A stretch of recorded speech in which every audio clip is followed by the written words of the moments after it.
हे hello किसान भाइयों, मैं हूं आपका मछली वाला भैया उन्मेष टहरिया, फिशरीज ग्रेजुएट एंटरप्रेन्योर, और आप देख रहे हैं ऑस्कर फिशरीज। किसान भाइयों, आज के वीडियो में लोग बात करने वाले हैं कि अगर आप मछली पालन के साथ बतख पालन करना चाहते हैं तो आप किस तरीके से एक साइंटिफिक विधि से आप कैसे मछली के साथ बतख पालन कर सकते हैं। सबसे पहले मैं आपको 2-3 इंपॉर्टेंट फैक्ट्स बता देता हूं।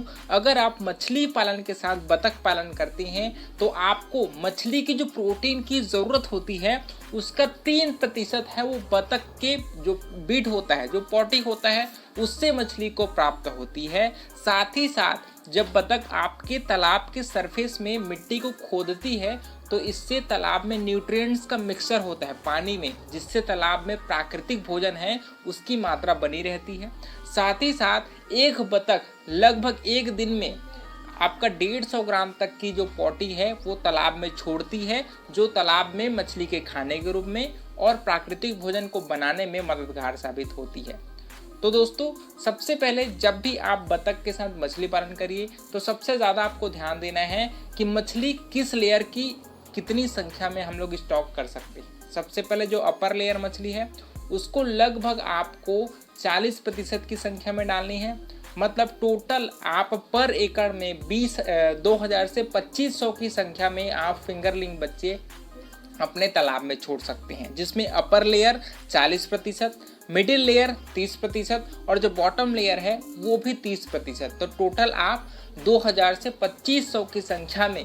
और यहाँ पर एक और चीज़ आप जरूर ध्यान रखिए कि मछली का साइज़ है दोस्तों वो 4 से 5 इंच होनी ही चाहिए। लगभग आपको 30 से 50 ग्राम के बीच साइज वाली जो एडवांस फिंगरलिंग बच्चे होते हैं उसको आप अपने तालाब में छोड़िए।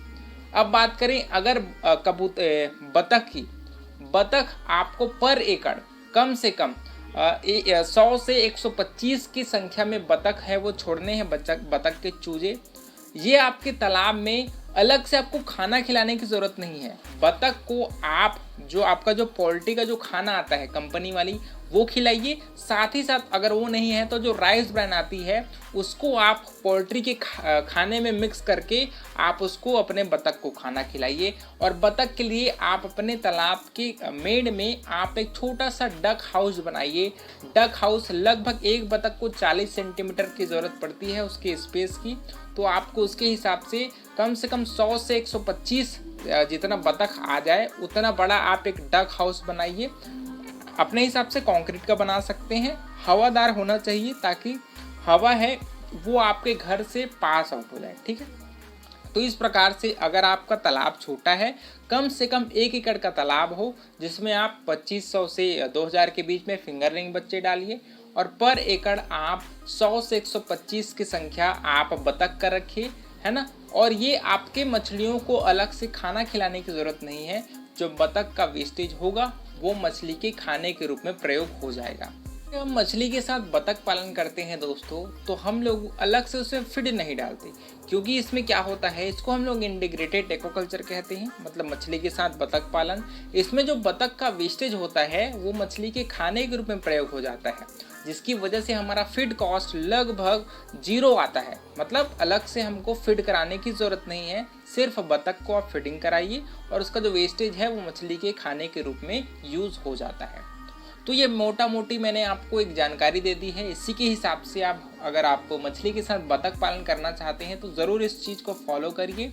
और वीडियो अच्छा लगा तो वीडियो को लाइक ज़रूर करिए। ऑस्कर फिशरीज पर नए हैं तो चैनल को सब्सक्राइब करना बिल्कुल मत भूलिएगा। मिलते हैं अगले वीडियो में किसान भाइयों, तब तक के लिए बड़ों का सम्मान करिए, छोटों को प्यार करिए और खुद का ढेर सारा ख्याल रखिए। Thank you, thanks for watching.